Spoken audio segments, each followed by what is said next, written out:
Abrimos aqui no Evangelho segundo o Espiritismo, amai os vossos inimigos. Item 14. Que juízo farão de mim, costumais dizer, se eu recusar a reparação que se me exige, se eu não a reclamar de quem me ofendeu?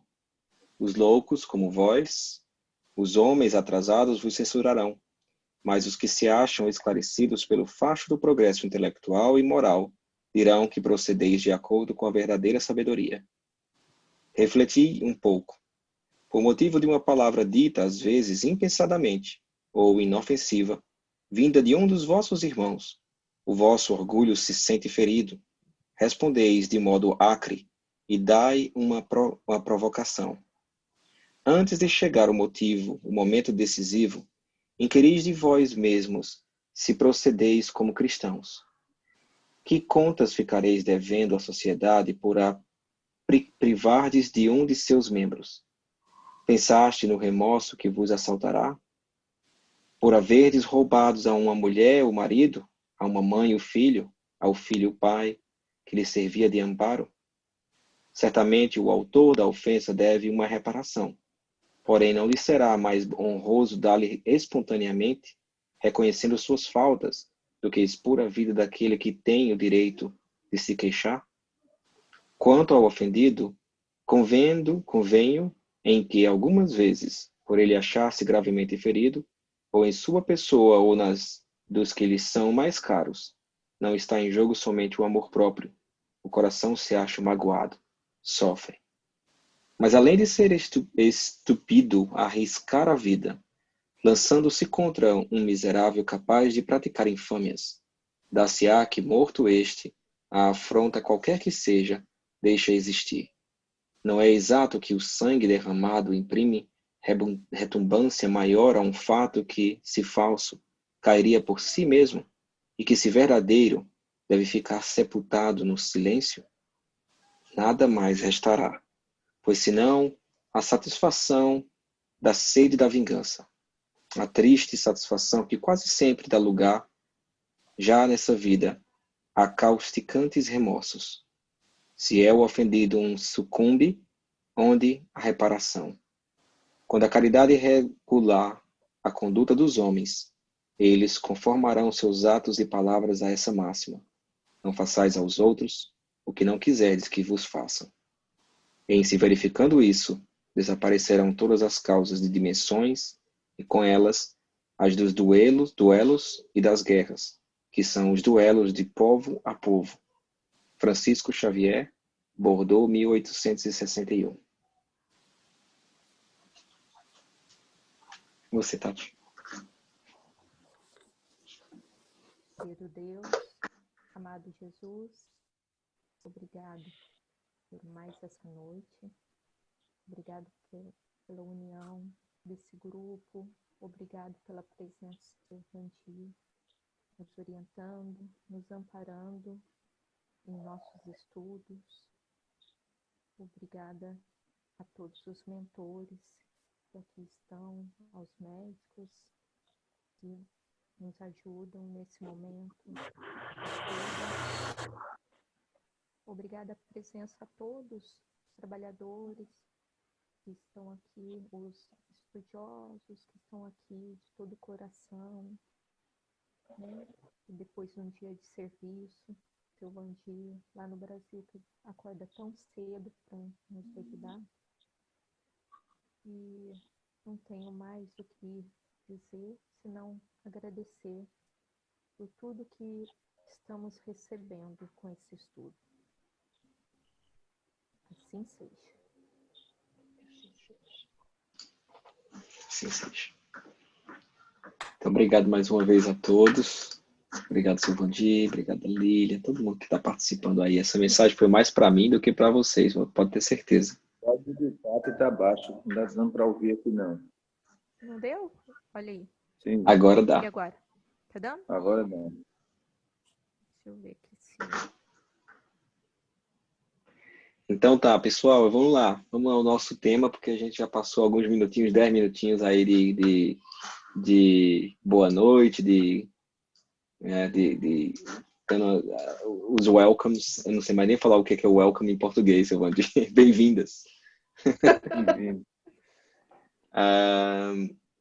E nós estamos aí no nosso tema, na nossa aula 35, né, mecanismo de defesa vibratória, repulsão. Eu coloquei algumas perguntas ali, mas como sempre, a gente segue fazendo as perguntas de acordo com como foi colocadas. Só que se vocês podem entrar no meio e fazer, olha, tem uma dúvida nesse ponto. Como eu passei a mensagem essa semana, é ainda para alguns de pouco conhecimento esse material, não é? Esse estudo, mas para outros a gente já tem uma experiência, mas fiquem à vontade para se imaginar na cena e fazerem as dúvidas florir para poder a gente perguntar ao senhor Vandi, não é? Imaginando o que vocês estão fazendo, realizando esse trabalho, tá certo? Então, lá no comecinho, senhor Vandi, a doutora nos fala ali, né, do material da aula 2017, onde fala da repulsão, né? O quanto é importante você ter esse trabalho essa realização da repulsão para poder dar a oportunidade de aproximar o seu anjo guardião, o seu método espiritual, né? E dar a proteção adequada. Aí eu coloquei uma dúvida ali, como é que é realizado a repulsão? É através da prece ou da vontade do médium? Que a paz de Deus nos envolva de agora e sempre. A primeira condição para se ter uma boa repulsão é a condição moral do médium. Então, já é um mecanismo de defesa desse médium. A segunda seria o estado de mentalização para Deus, para Jesus, para Maria Santíssima, que daria uma luminosidade maior no campo magnético desse médium. Então, essa luminosidade faria com que o nosso campo magnético fosse uma espécie de sol que fosse expandindo, e na medida que vai se expandindo, então o que acontece? Nós estamos mais protegidos nesse sentido, entendeu? Então, esse campo que se forma ali, ele é por eletromagnetismo positivo, e muitas entidades possuem o eletromagnetismo negativo. Então, seria praticamente incompatível ele atingir esse médium, porque sendo um campo positivo, ele levaria vários choques no campo magnético e se afastaria. Então, por isso que em alguns processos de tratamento muito grave, a gente faz todo esse procedimento para que esse espírito não atinja nosso corpo. Então, a irradiação eletromagnética, né, positiva seria a mais indicada para afastá-lo. Muito bem, muito obrigado, seu Vandi. Eu tenho uma dúvida que agora surgiu na minha mente aqui. Foi uma experiência que eu tive há alguns anos atrás, uma experiência sonambúlica, em que eu me encontrava na casa em que o meu pai tinha comprado há muito tempo atrás, eu era jovem, e eu visitava essa casa, eu estava entrando nessa casa, e dentro de um quarto tinha a presença de uma entidade que tem um ódio por mim, ou tem uma reminiscência ali, digamos assim, bom, enfim, tem ódio por mim. Eu lembro que se eu avançasse, quando eu avancei, essa entidade botou uma pressão sobre mim. E apenas quando eu comecei a fazer uma oração foi que eu senti força suficiente e disse, não, com Jesus eu consigo. E aí eu comecei digamos assim, a criar um campo de força para poder caminhar até esse local em que ele estava lá. E eu acredito que seja mais ou menos isso que o senhor está falando, né? Quando você faz essa oração. Mas eu acho que eu ainda não tinha tanto desenvolvimento, talvez eu não tinha o desenvolvimento moral adequado naquela época ainda, mas foi uma experiência interessante de ter, porque eu acredito que a espiritualidade estava me auxiliando para a gente poder se reconectar, né, e poder apaziguar essa animosidade que existia entre ele e a minha pessoa. O que houve ali foi a habilidade do espírito em manipular o próprio campo magnético dele e expandir para cima de você, né? Então, naquele momento, a pressão que ele colocou foi que, muitas vezes, o encarnado ele quer usar a força. E no mundo espiritual, a força não existe, né? É a força do pensamento. A força física, é impossível você deter qualquer entidade com força física. Você não detém. Você detém com técnicas de expansão de campo magnético, emissão de prece na direção dele. Então, o que ele fez aí foi expandir o campo dele e pressionar o seu. Aí você recuou imediatamente. Alguém tem alguma dúvida nesse ponto? Por favor, Tati. Seria também o caso, acontece muito comigo, de eu ficar presa na cama, seu Vandir. Assim, de eu ficar presa, como se eu estivesse sendo presa e não conseguir voltar ao corpo. Aí eu começo a fazer uma prece e consigo me libertar. Seria esse caso também? Também, porque útil como uma força de atração para acoplar o nosso espírito no corpo, né? E quando, durante o sono, esse espírito, ele bloqueia o timo, você vem, mas a porta está fechada. Você não consegue entrar de jeito nenhum. Em alguns casos, a pessoa vê o corpo, até se assusta, pensando que está morta, tenta voltar, mas esse espírito ele não deixa. Então, o que é que se deve fazer? Né? Não entrar em desespero. Fazer uma prece fora do corpo, mentalizar Jesus, você já formou a defesa. Então, quando você mentalizou Jesus, então o que acontece? O seu campo magnético se expande para cima dele. E ele vai recuar e o seu timo volta a funcionar durante o sono. Que eles chamam de paralisia do sono. Né? Sim. E eu lembro que a primeira vez que eu tive isso foi com 6 anos.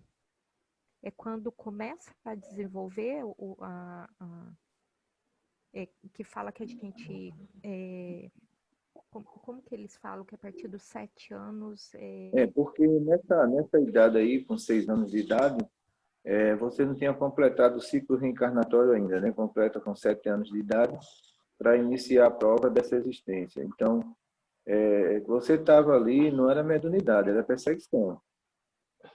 Isso é perseguição espiritual. E isso é causado mais por entidades assim de CMHE ou entidade de HE, porque lei de causa e efeito não tem essas habilidades não, que a gente chama de TAI, que é tratamento de apoio espiritual. Então, só mesmo os espíritos que têm uma certa experiência é capaz de fazer isso. Obrigada, Silvandir. Alguém teria alguma dúvida aí nessa primeira parte aí, do nosso estudo de hoje?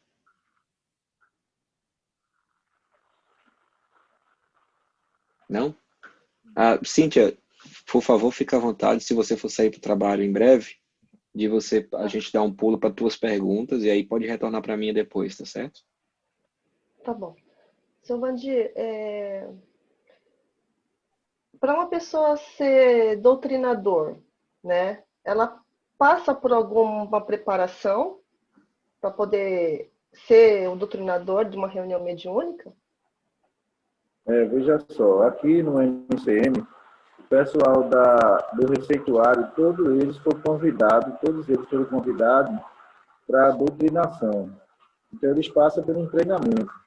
Inclusive, tem uma apostila que seria bom a gente pensar, essa apostila de doutrinação, para já ser aplicada também aí para vocês, entendeu? Quem tem esse material é Rita da Itália, está com esse material todo.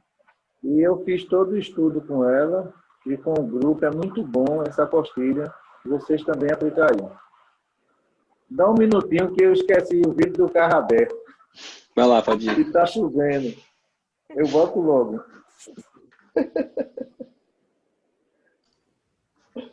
Retorna. O carro.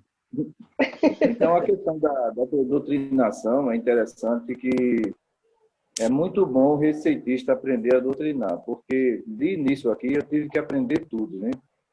E não tinha ninguém para fazer, eu mesmo fazia doutrinação em alguns médios, e com isso eu fui passando essa experiência também para outros médios, entendeu? Também trabalhei aqui no laboratório, na área de fluidificação, depois fui para a área de fichário, tive que aprender de tudo.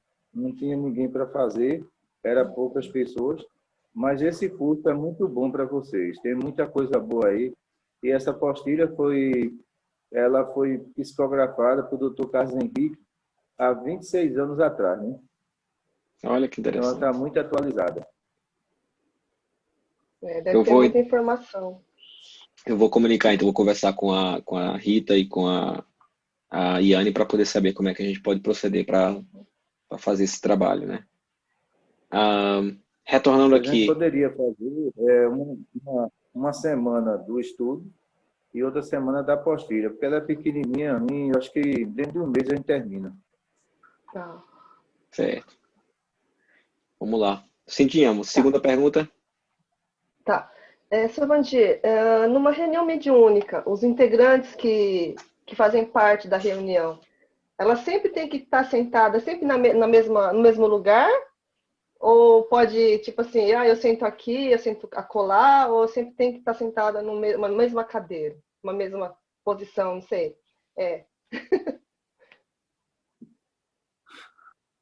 Olha, eu não sei quem criou essa teoria, porque eu lembro de seu Naelso, que chegou aqui, né? Naelso foi trazido para cá para nos ajudar nesse projeto. E quando a gente recebia comunicação no hospital antigo, era na porta de um banheiro que a gente não tinha nem espaço para doutrinar, né? E era aquilo mesmo. E seu Naelso dizia, eu nunca vi um negócio desse. Seu Vandir, tudo aqui funciona num espaço tão pequeno, sem precisar muita coisa. Então, ele falava isso justamente em cima dessa pergunta de Cíntia. Nenhum espírito tem cadeira cativa, pessoal. Não tem cadeira cativa. Então, colocaram isso para o mundo dizendo o seguinte, né? Se o médium se sentar em outro lugar na mesa, o espírito não vem. Me diga uma coisa, quem é que tem mediunidade, a mesa ou o médium? É o médium. E o mais interessante é que esse absurdo vai muito mais além, porque tem pessoas que chegam aqui com as ideias antigas e perguntam a mim, como é que você consegue receber um espírito de olho aberto? Eu digo, olha, de olho fechado seria impossível, eu ia bater na cadeira, não virou e tudo, não tem como fazer isso. Ele disse, não, mas olha, é muito difícil a pessoa receber um espírito com os olhos abertos. Eu digo, olha, quem vai dar o domínio da matéria é o espírito. Agora me diga uma coisa, se você abre os olhos, fecha os olhos na comunicação, você acha que está concentrado? Não, concentração é bons pensamentos, concentração é você estar ligado no que você está fazendo. Então, eles acham estranho, porque todos os nossos médios não trabalham com os olhos abertos. Quer dizer, trabalha com os olhos abertos, não trabalha com os olhos fechados. Isso não tem nada a ver com mediunidade de jeito nenhum. Porque você imagine, né, 12 médicos atendendo aqui, que eles atendem na clínica médica, todos eles de olhos fechados. Era uma coisa meio estranha, né? Entendeu? E Iam como se um bater cego também, né? batendo no outro. Não teria embasamento. Então, eu acredito, Cíntia, que as pessoas que foram organizar uma mediúnica, elas não tinham experiência nenhuma. E começaram a dizer assim, olha, se você mudar de cadeira, os espíritos não se comunicam mais. Peraí, pessoal, é impressionante, porque a cadeira tem mediunidade? Não, quem tem mediunidade é o médium. A mesa não tem mediunidade, quem tem mediunidade é o médium. Então, as pessoas espalharam isso para o mundo e formaram uma grande confusão, porque os jovens que estão aqui, eles entendem que em qualquer espaço existe espírito. E se existe espírito, eu posso receber ele em pé, sentado, eu posso mudar de cadeira, entendeu? Isso não tem nada a ver com o aparelho mediúnico. Eu acho que isso foi interessante, essa pergunta, porque eu também já vivi isso, Cíntia. Onde eles falam, na verdade, que os médiums, quando eles sentam, eles têm um equipamento que é colocado e tem alguns espíritos, alguns médios videntes que dizem, eu estou vendo esse equipamento. E aí eu acho que foi de onde eles tiraram, se você se mudar o equipamento de tal pessoa, a Cíntia pegou o teu lugar, o equipamento da Cíntia vai estar ligado a você. Aí eu falo, na hora que Cíntia fez essa pergunta, porque ela até levantou isso, Evandir, eu disse, de onde essas pessoas tiraram isso? Porque com certeza não foi de Kardec. Eu não, de todo o material que eu já li de Kardec, eu nunca vi nada mencionando a respeito de médium ter que sentar especificamente em locais ou utilizar, digamos assim, aparelho para poder se conectar com o plano espiritual, né? Enfim. Para mim, dos olhos também foi novidade. Os olhos abertos, né? Para mim também não sabia, seu Vandir. Bom, a terceira e última pergunta, seu Vandir, é assim, né? A gente sabe que nós somos médios 24 horas, né? Me explicavam que quando eu sentisse a presença do irmão necessitado, era só imaginar, assim, me imaginar e conversando com ele mentalmente, do socorro, que a equipe médica já estava ali presente, que ele já estava sendo socorrido, medicado, e que para ele ficar tranquilo, que ele já estava sendo levado para a enfermaria. E mais uma colocação que o pessoal também comentava era que era só imaginar ele em volta de uma luz, né? E a equipe socorrista estava vindo socorrer o espírito. Isso realmente acontece ou seria uma fantasia também? A primeira condição nossa, no mecanismo de defesa, para algumas entidades, fora do hospital, em casa, é a prece e o chamamento do anjo de guarda dele. Esse contato com ele deve ter o anjo de guarda dele. Nunca abra nenhum espaço para espírito dentro de casa. Porque é como a doutora Cristina diz, olha, isso vira uma notícia no mundo espiritual. Daqui a pouco tem uma fila na sua porta. Porque tem muito espírito que ele não quer compromisso de tratamento. Ele quer uma conversação com os vivos para achar que é vivo e não quer sair mais dali. Então, nós chamamos o anjo de guarda, olha, eu vou chamar o anjo de guarda, se o anjo de guarda conversa com você, ele orienta. Eu, como médium, não posso fazer isso. E algumas experiências eu já tive até com pessoas conhecidas que partiram, né? Que de repente eu passei no meio da rua, eu vi essas pessoas, na realidade eu vi e fui andando, eu acho que isso não é papel meu, é papel do mundo espiritual. E, de repente, essa pessoa ela me chamou, né? Vandir, eu quero falar com você. Eu vinha para Maria Cláudia, e por que ele não veio? Entendeu? E, nesse dia, eu estava com a doutora Cristina, ela disse, presta atenção e vá andando. Vá andando. Então, eu saí andando e ele andou uns 10 metros atrás de mim. Eu preciso falar com você. Então, eu sabia que ele tinha desencarnado. Aí, depois, quando eu cheguei aqui, eu perguntei à médica, porque a gente saiu andando, não deu atenção a isso. Olha, ele estava internado, ele não quer estar internado, não, ele quer estar no meio da rua. Então, ele estava aqui com todos os tratamentos feitos. Ele abandonou, dizendo que estava vivo e foi embora para a casa da família. Como você conhecia ele, ele lhe viu, aí ele queria esse vínculo com você para mandar recado para a família. Isso está errado. Então, o que acontece depois da morte? A gente vai ter que se adaptar ao mundo espiritual. A gente não pode estar ligado. A gente não pode estar procurando amigo para mandar mensagem. Então, se uma psicografia que venha dentro de um recinto espírita. Então, doutor, eu aprendi mais uma na minha vida, porque por mim eu tinha parado, eu quero que você quer, Deus vai lhe ajudar. E, na realidade, eles têm essa ajuda no mundo espiritual, mas ele não aceita o desencarne. Obrigada, seu Vandir. Isso mesmo. Obrigado, Cíntia. Eu vou dar um pulo aqui na pergunta da Tati, porque a minha segunda pergunta é parecida com ela, mas eu acho que seria interessante a gente iniciar com a pergunta número 4, tá? Se tu não se importar.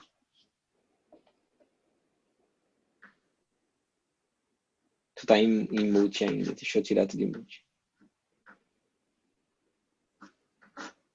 Para médios iniciantes, como sabemos se a comunicação que estamos recebendo é verdadeira ou é nosso pensamento?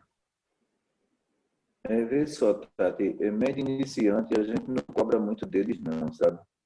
Porque você imagina, você cheio de dúvida e às vezes de medo, entrar pela primeira vez numa sala. Então, isso é uma coisa que eu sempre oriento o pessoal da doutrinação. Tenham paciência. A comunicação dele é diferente, não vai ser 100%. E você está num grupo de médios, você tem que entender que cada um tem um estilo. Não existe médium igual ao outro. Você não pode querer formar uma equipe na sua experiência, entendeu? E passar essa experiência dentro de um mês e todo mundo aprenda. Não é assim. Então, vem uma parte do pensamento deles, vem, isso é normal, para um médium iniciante. Agora, o que é que você deve fazer ali? Você deve passar para ele segurança. Porque se terminar uma reunião de um médium iniciante, 5 ou 6, e você de repente sentar e falar, olha, veio muita coisa de sua parte. Acabou o grupo, né? Então o pessoal vai ficar inseguro e vai dizer, olha, eu estou fazendo o que ali? Então a gente construiu muitos médios bons aqui, passando a experiência pausadamente, com muita calma, mostrando a eles que nós temos que melhorar aqui e ali. Mas quando você quer ser um investigador, você deixa de ser o doutrinador. Porque você passa a querer investigar médios que não têm experiência. E esse grupo termina, né, caindo na incredulidade e indo embora. Eu nunca agi dessa forma, com nenhum médium. Eu sempre procurei. Então, quando eu vejo ali uma grande mediunidade, eu tenho que dar a eles uma grande segurança. Eu não posso dar a eles uma grande dúvida. Porque se eu fizer isso, então eu estou com inveja da mediunidade dele, eu estou com medo da mediunidade dele, não vou fazer isso.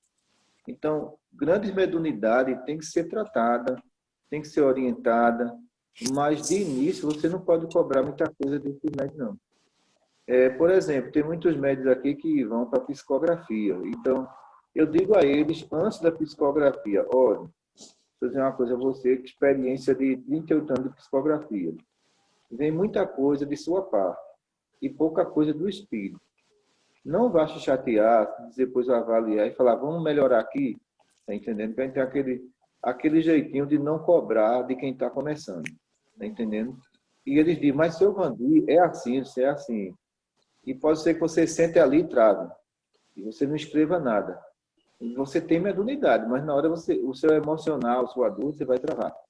E tem muitos que quando termina, aí diz, olha, pode dar uma olhada aqui, eu só agora não, deixe para segunda-feira, porque você está muito sensível agora. Se eu for falar que tem alguma coisa de errado, você se choca. Então, de repente, a gente vai trabalhando esse médio, vai mostrando aí, olha, tu melhorou. Antes, 80% era do seu pensamento, agora já é do espírito. Veja como você está evoluindo. Então, os iniciantes não devem ser cobrados em perfeição de jeito nenhum. Sim. Obrigada.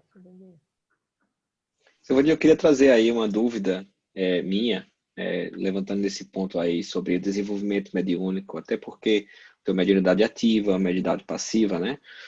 Eu já participei de grupos mediúnicos, já participei de sessões que demoraram, digamos assim, 2 horas, com vários médiuns, onde vários médiuns recebiam, vários médiuns recebiam em momentos separados, né? E aí era feita a doutrinação de cada espírito com um médium aqui, um médium ali. E já participei de sessões bem mais curtas também, né? De 45 minutos, mas desde o momento de desenvolvimento mediúnico, eu nunca... Não, eu nunca consegui passar comunicação. Ou seja, nenhum espírito nunca chegou no meu campo magnético e passou a comunicação através de mim. Somente no plano espiritual. No plano espiritual, sim. Eu já recebi entidades, quer dizer, comuniquei através de entidades que tinham um processo, digamos assim, kármico conosco, comigo e com minha esposa. Já o médico espiritual, Dr. Fernandes, até psicografando também. Mas no plano físico ainda não. E aí eu me questionava muito a respeito disso. Será que eu não vou ter mediunidade aqui no plano físico? O que se passa? Né? E eu acho que é uma dúvida que todo mundo vai ter. Cada um de vocês possivelmente pode ser que passa por isso. Eu vou levantar essa pergunta para o senhor, porque obviamente não é uma pergunta nova. O senhor já deve ter estudado de muitas outras pessoas tendo isso. O que se passa com relação quando você procede dessa forma? Quando você não desenvolve aqui no plano físico essa mediunidade, mas no plano espiritual você está desenvolvendo? É porque não é chegado o momento? Não é a questão do momento, é a estrutura de grupo, né? Às vezes o mentor espiritual, ele não vê uma estrutura boa naquele grupo. Então, ele não vê um trabalho dentro da disciplina, dentro da honestidade de comunicação espiritual. Então, ele ali, praticamente, ele suspende temporariamente aquela mediunidade. Porque uma reunião que dura 2 horas é muito perigosa. É um desgaste físico muito grande dos médios. Então, você imagine você passar 2 horas numa reunião retendo urina. Você já acabou com o seu risco, entendeu? É muita coisa. E aí não existe o controle hídrico dos espíritos. A complicação aí vai acontecendo. Daqui a pouco a tua pressão sobe, entendeu? Então, o máximo de tempo que nós temos em qualquer reunião aqui fechada é 1 hora. Então, 1 hora é o bastante. Mas, além disso, já se torna uma ameaça para a saúde do médico. Então, muitos mentores, eles dizem da seguinte forma, né? Olha, a mediunidade dele não foi desenvolvida naquele local porque não havia estrutura. E poderia até se perder lá na frente. Então, por isso que isso é suspenso temporariamente. Foi. Muito obrigado. Eu já sabia também disso. Eu só perguntei, mas para um aprendizado para todo mundo também, viu? Então, eu fiz uma pergunta ali, a minha segunda pergunta, como lidar com trabalhadores que desconfiam das comunicações? Porque foi falado ali que atrapalha, não é? E você se questiona, às vezes, até num grupo mediúnico, não é? Porque você vai ter pessoas que vão chegar ali e vão dizer, poxa, mas toda vez que aquela pessoa está dando a comunicação, ela está sempre falando exatamente da mesma forma no começo. Mas eu acho que o senhor já cobriu isso, me corrija se eu estiver errado, quando o senhor disse que no começo, as primeiras comunicações, a gente não cobra muito. No caso de pessoas que têm dificuldade de comunicação, estão repetindo muito comunicação, a gente tem que ver o tempo de mesa que essa pessoa tem, né, de trabalho que ela tem. Se já faz 2 anos, não é normal. Então, tem que ver se existe algum fator psicológico com relação ao que ele está relatando. Se ele relatou antes a vida dele e agora ele está expondo uma mesa mediúnica, claro que está vindo dele. Agora também, todo médico passa por problema, a gente tem que entender isso. E a gente tem que compreender isso. E a gente tem que resolver o problema dele. Porque às vezes ele acha que vai resolver desabafando numa mesa mediúnica. Eu não acho isso correto. Eu acho que uma boa conversa, para saber o que está se passando, vai corrigir muito esse médico, porque existem bons médicos e existem médicos moralizados, mas eles têm problema. E aí nós temos que entender que ele pode ter uma oscilação e a gente não vai deixar de ter essa oscilação. A gente quer ele no médio ali completo. Então, eu acho que a paciência vence essa dificuldade, entendeu? Certo. E quando você trabalha com irmãos, digamos assim, que tem essa dúvida, não é? Mas eles não passam essa dúvida para o grupo.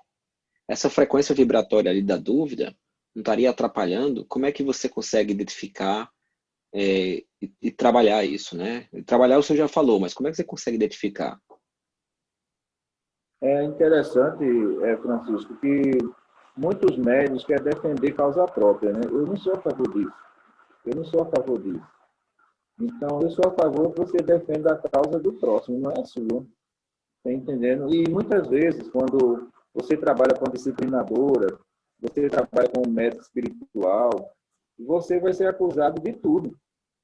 Porque você não vai concordar com interesses pessoais de jeito nenhum. Entendeu? Então, às vezes essa pessoa não tem evidência, essa pessoa não tem nada. Então, o que eu digo aqui no Maria Cláudia, isso, olha, aqui é muito difícil, é impossível você mistificar aqui dentro, porque você é rodeado de vidente. Você é rodeado aqui de claro-audiente. Então, é impossível. Eu digo, olha, é impossível. Se alguém quiser enganar aqui, não dura um dia, porque os médios vão perceber isso, entendeu? E, às vezes, tem trabalhadores que eles querem defender a bandeira deles, não é a bandeira do Cristo. E a disciplinadora vai dizer, não, o trabalho é um trabalho coletivo. Nós temos que trabalhar coletivo. E quando uma disciplinadora ela impõe um trabalho coletivo e levanta a bandeira da paz, você vai ser acusado de tudo. Entendeu? Então, esses trabalhadores, eles defendem a causa deles, não é a do Cristo. Eles são passageiros, eles vão embora. Eles não vão ficar. E quando eles vão embora, é impressionante os absurdos que eles falam. E eu sempre trabalho ao meu lado com um clarividente, entendeu? Além da minha clarividência, eu quero um clarividente perto de mim. Eu quero um sensitivo perto de mim, tá entendendo? Eu quero um clareaudiente perto de mim. Eu não tenho nada a temer, eu tenho nada a esconder. Então, é como a gente diz ao pessoal do interior, olha, a gente viaja 300 quilômetros para ajudar o próximo. Ninguém vem aqui com interesse em nada de vocês. Então, quem viaja 300 quilômetros para ajudar o próximo não vai enganar ninguém. E, para isso, eu quero, dentro da sala, médios videntes, clarividentes, clariaudientes. Porque esses médios, eles estão percebendo tudo.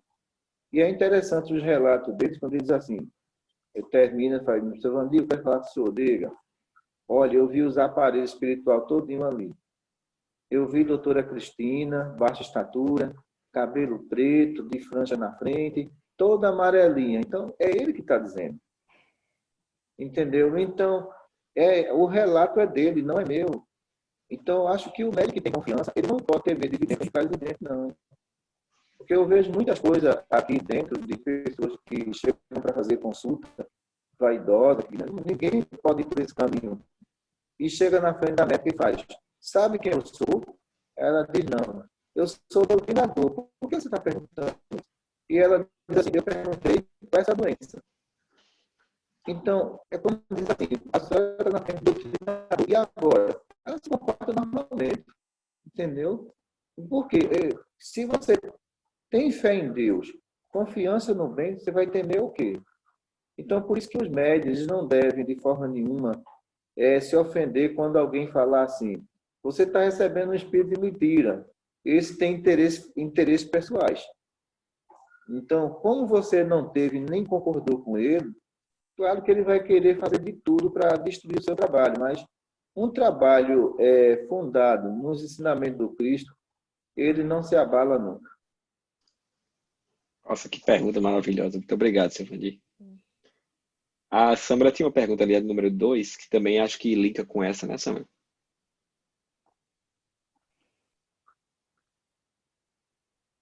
Samara?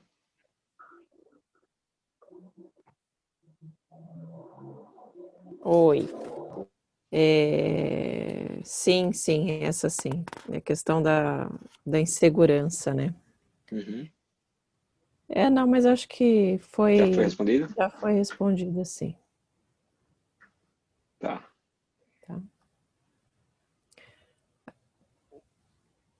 Então tá. Então a gente pode, de repente, pular. Pular para 3. Pode pular para 3, porque aí já entra também na sua 4 também. E aí entra também numa outra que eu tinha. Pode pular. Vamos lá. Vamos passando aqui para os momentos finais. Tá. Segundo tempo. O que sentimos quando o espírito tem boa condição fluídica? Foi interessante sua pergunta, Samara, porque ninguém identifica espírito por psicografia. E as pessoas colocou isso na cabeça, né? Ninguém identifica espírito pelas palavras. Só se identifica os espíritos pela qualidade fluídica. Compare uma população inteira usando vários tipos de perfume, né? Então, são os espíritos. Aquele perfume mais leve, a gente diz, ele é evoluído. Aquele perfume que chama atenção, é grosseiro, a gente sabe que ele não tem evolução. Então, a identificação dos espíritos está na base fluídica dele, não tem nada a ver com o que ele fala. Há espírito pseudo-sábio que dá um discurso impressionante, mas vai ver a qualidade fluídica dele, ele não tem qualidade fluídica.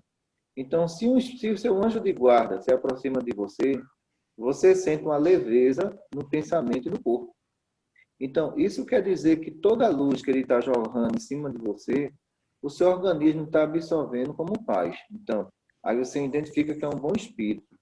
Mas se esse espírito ele traz irritabilidade e às vezes mancha na pele, a gente sabe que não é anjo de guarda.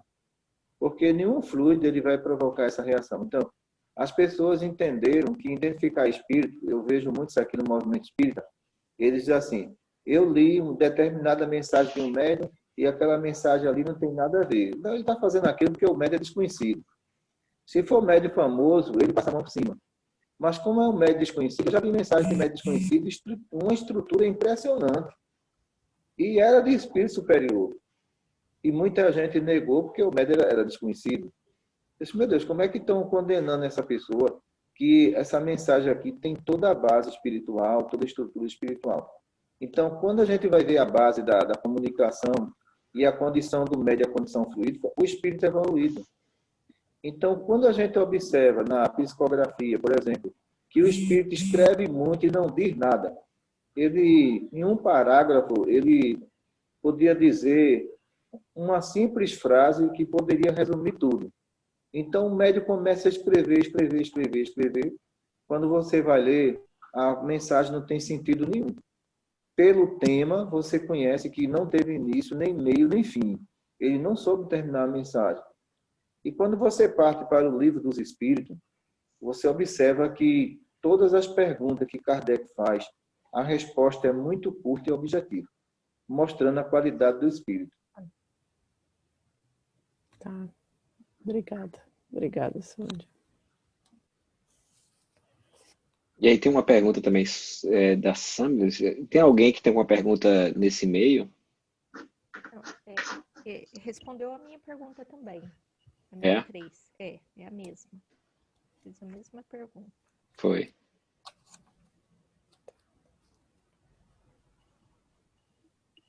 Tem uma pergunta sua, Tati, mas só que não foi perguntado, não foi respondido a respeito do estudo, né? Mas vamos voltar para depois. Vamos tentar cobrir mais agora essa parte fluídica, né? Uhum. Tem alguém que tem mais essa parte fluídica? Senão eu posso fazer uma minha. Seu Valdir, num dos trabalhos mediúnicos que eu participei, tinha o médium que recebia a comunicação, né, do espírito, e tinha um sensitivo do lado, né, e o sensitivo ele estava lá mais para sentir a dor. Então ele, na hora que tinha aproximação desse espírito, ele já dizia: eu estou sentindo uma dor em tal parte do corpo, estou sentindo uma dor no lado esquerdo, estou sentindo um lado do meu braço queimando, alguma coisa assim. Então ele sentia ele tinha essa sensibilidade. E nós realizávamos as orações para esse espírito, voltando para o auxílio dessa parte do seu corpo perispiritual que estava afetada. E a minha dúvida é, ali onde a doutora Cristina nos relata, dizendo que não é bom para o médium, não é, sentir essas dores, não é? Que na verdade é o espírito comunicante que tem que informar aonde você está sentindo. Então eu fiquei na dúvida, é o espírito o médium que está fazendo a comunicação, antes da comunicação que ele vai relatar isso. Como é que é feito essa exposição a respeito da dor, de onde o espírito está com problema? Muitos médios, eles levam a mediunidade para o impressionismo. Se ele se aproximar muito desse espírito, ele não vai ter só a dor, ele vai ter também algumas complicações de estado de decomposição desse espírito, como mau cheiro, como algumas bactérias espirituais muito perigosas, entendeu? Então, os médios, eles têm que entender que nós somos veículos para transmitir e interpretar o pensamento do espírito, não é interpretador. Então, se eu vou aqui receber um necessitado, se ele levou um tiro na cabeça, ele está narrando a mim que levou um tiro. Eu não vou sentir o tiro. Então, alguns médios, eles confundiram as coisas e levaram para o impressionismo. Isso foi muito perigoso, porque ele segurou muito a comunicação. O espírito falou que tinha levado um tiro na cabeça. Ele segurou e ele vai se aproximando. Então, ele está demorando demais para passar a informação.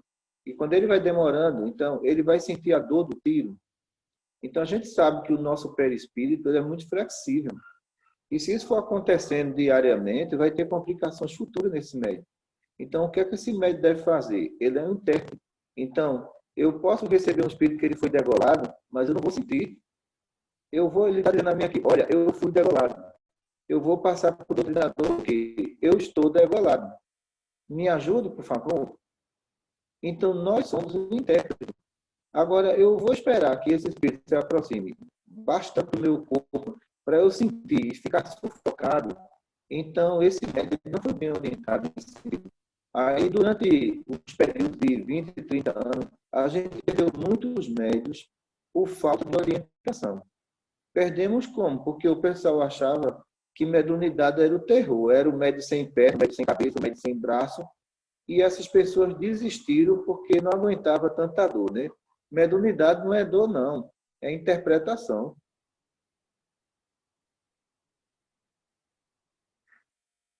Muito obrigado, seu Vandir. Alguém mais tem dúvida nesse ponto? Eu. Surgiu uma Vai. dúvida. Seu Vandir, agora na reunião mediúnica, né? Que a gente sente, não fora as dores, o senhor fala que não é, que temos que ser intérprete. Mas quando vem aquela sensação de choro, e a gente A sensação chora. de choro é o estado emocional do espírito. Em alguns casos é normal, principalmente em mediúnica, tem muito espírito desencarnado, com saudade da família, essa coisa toda. Ele é normal. Agora, todas as comunicações, o médium vai chorar, então esse médium é chorão. Não tem nada a ver, entendeu? Não tem Entendi, nada a seu ver, Vandir. porque cada estado emocional da comunicação é diferenciado. Então, alguns espíritos, ele sente saudade da família e ele vai se emocionar, o médium vai chorar. Agora, o mês todo chorando, aí tem alguma coisa errada com o médium. E aí é a falta de controle emocional, porque aí a gente vai trabalhando esse médium aqui e vai vendo que no dia a dia ele é muito flexível à emoção, ele chora muito rápido. Então a gente diz, olha, quando você for para a mesa, segure um pouquinho, porque você está chorando em toda a comunicação. E eu vi na evidência que o espírito estava sorrindo.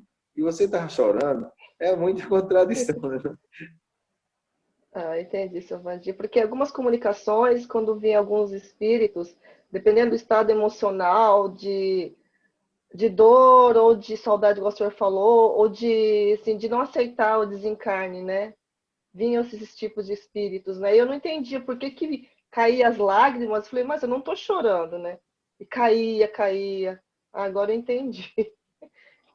Mas não era sempre não, seu Vandir. Era só quando vinha esses casos, né? Mas, Obrigada. seu Vandir, e quando, por exemplo, eu muitas vezes em palestras, né, no centro, ou mesmo na hora que eu for tomar um passe, acontecia muitas vezes de eu chorar. Sair assim, bem, sabe? O que isso... A sensibilidade, porque essa sensibilidade aí nós vamos controlando, porque uma ação positiva, ela vai no seu sistema nervoso central e torna você mais flexível. Então, na hora do passe, você tinha muitas lembranças. Então, essas lembranças, quando vinham, mexia com o seu lado emocional. Ou então, o passe ativava esse lado mais sensível seu, para vir essas lágrimas, entendeu? Mas aí é o controle emocional que a gente deve ter. Tá. Entendi. Obrigada. E aí estamos nas perguntas finais, seu Vandir. Falta mais aí 8 minutinhos. A Tati e a Samra tiveram a pergunta idêntica. Onde vocês podiam fazer para a gente? A última pergunta. A minha fala aqui do... se o senhor poderia explicar um pouco melhor a questão do quando os espírito alcoólicos, ele entra no campo magnético do médium e o médium diz estar bêbado, né? E por que que o médium, ele prende o espírito? A questão do campo magnético dos médios, principalmente os iniciantes. Vocês têm o campo magnético ativo. Foi aquela aula do domingo. Então, o campo magnético ativo não está sob o controle do médium. E muitos espíritos, eles são atraídos pela força de atração magnética. Então, ele entra naquele campo magnético do médium, mas não é de agrado dele. Porque ele quer viver uma vida livre. E quando ele entra ali, depois de 2 ou 3 horas, a gente vai sentir o efeito. Às vezes o cheiro de bebida, às vezes a coordenação motora fica completamente desorganizada. Então, isso indica que ali existe um espírito que ele entrou no campo magnético, mas ele não queria. Quando a gente leva ele para a comunicação, ele diz, olha, eu não vou ficar aqui não. Quem foi que me trouxe para aqui? Eu estava na rua, na frente de um bar. E de repente eu estou aqui, não, eu quero voltar para o meu bar. Então a gente faz a nossa parte, a doutrinação dele, o tratamento dele, mas a gente sabe que ele vive aqui há mais de 20 anos, 30 anos fazendo isso. Então, esse médium, praticamente, né, isso foi um acidente, ele entrar naquele campo magnético. Por causa da expansão do campo, que o campo magnético do médium iniciante, a expansão pode chegar até 2 metros. Já um médium que tem 20 anos de mediunidade, isso vai reduzindo e vai diminuindo essas ações sobre o médium. Então, por isso que nenhum espírito é agrado dele entrar dentro desses campos, não. Entendi. Posso perguntar uma coisinha rápida? Não, a respeito disso, como que a gente consegue fazer com que o nosso campo magnético fique menos ativo? É com a moral, ou é com o estudo, ou com o passar do tempo? É com muito trabalho. Mediunidade é um vulcão que você vai ter que trabalhar para deixar distinto. Né? Então, o instinto que a gente diz é tudo. E cada vez que a gente se nega ao trabalho, essas energias pressionam o corpo, musculatura, órgão, pressiona tudo. E ela vai se expandir. Isso é um sol. Vai se expandir. Então, por isso que muita gente diz assim, eu não quero ser médico. Aí Allan Kardec diz, olha, não foram os homens que quiseram ser médicos, foram os espíritos que tornaram eles médicos. Porque se fosse assim, era muito bom. Eu não quero mais isso, não. Aí ir embora. Mas só que o mundo espiritual não teve a necessidade de formar médicos e todos os espíritos. É bem isso. Muito obrigado pelo esclarecimento. Vamos trabalhar, Línia. É, rápido. Rápido.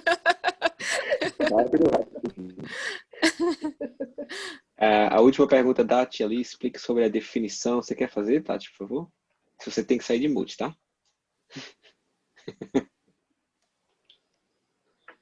Giovanni, explica de novo sobre a definição de desdobramento e sonambulismo. Aí eu coloquei ali que eu não entendi o final da explicação lá do sonambulismo. Eu não entendi direito a parte lá. A diferença de sonambulismo para desdobramento, né? Uhum. Não é isso? Isso. A diferença é muito grande, porque o médium sonambúlico, toda a ação dele é no próprio sistema nervoso central dele. Já nota uma diferença muito grande. Isso quer dizer que o médium que tem sonambulismo, ele auto-se anestesia. O que tem de desdobramento, ele não tem essa facilidade. O que tem de desdobramento, na realidade, ele vai sair com o perispírito semimaterial. Ele saindo com o perispírito semimaterial, a visão dele do mundo espiritual é muito restrita. Entendeu? Muito restrita mesmo. Já o sonâmbulo não. Quando ele sai do corpo, a visão dele é ampla. Ele vê com mais clareza do que o outro. Então, a diferença é muito grande. Então, quando a gente for estudar desdobramento e sonambulismo, observe que no capítulo que Kardec fala sobre isso, no livro dos Espíritos sobre o sonambulismo, ele não classifica o sonambulismo como desdobramento. Ele classifica como sonambulismo. Está entendendo? Sendo assim, há uma diferença enorme. No caso do médico que tem desdobramento, se ele levar uma tapa do outro lado do espírito, não aparece a marca no corpo. Já o sonâmbulo, se ele levar uma tapa, ele traz a marca. Então, isso quer dizer que existe limitação no desdobramento e no sonambulismo não existe limitação nenhuma. Então, do outro lado, o sonâmbulo, ele pode manobrar qualquer aparelho. Já o que tem desdobramento, ele não consegue fazer isso. Porque os aparelhos é incompatível com a camada sem material que ele saiu. Então, é impressionante, né? Acho que as pessoas classificaram isso tudo como sonambulismo. Não tem nada a ver com sonambulismo. Então, o sonâmbulo, ele pode dar um abraço numa entidade e sentir. Já o que tem desdobramento, ele pode dar esse abraço e não sentir que ali tem uma entidade. É muito diferente.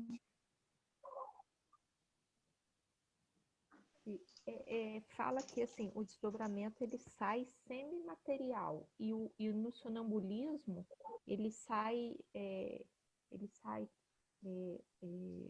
espírito periférico. Isso. Sim. Porque a gente tem que entender a questão de cada mediunidade. Vamos dizer que no médium mais avançado, como o Franciscano Xavier, ele saía com duplo etéreo. É uma camada mais evoluída. Então, o duplo etéreo dá a liberdade de você ir para nosso lar, ir para Júpiter e tudo. Mas a minha mediunidade só dá a liberdade de ficar aqui em Prazer e Recife. É diferente, tá entendendo? E eu não vou me arriscar a sair do pecado, porque não há condições, a mediunidade não me pede isso. Então, por isso que muitos médicos, ele fantasia, quando ele vai escrever livros sobre mundos, e a gente vê a condição dele, não é aquela. Ele não tem possibilidade de sair com aquela camada. Então, Chico tinha a possibilidade de sair com duplo etéreo, com semimaterial, sair com perispírito periférico, ele tinha evolução para isso. Mas nós não temos essa evolução.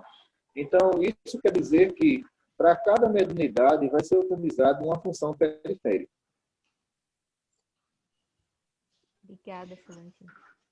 Muito obrigado, Silvani. Isso me recorda também de uma experiência que eu tive, não sei se foi mais dentro do sonambulismo, aí eu me questiono se foi o sonambulismo ou se foi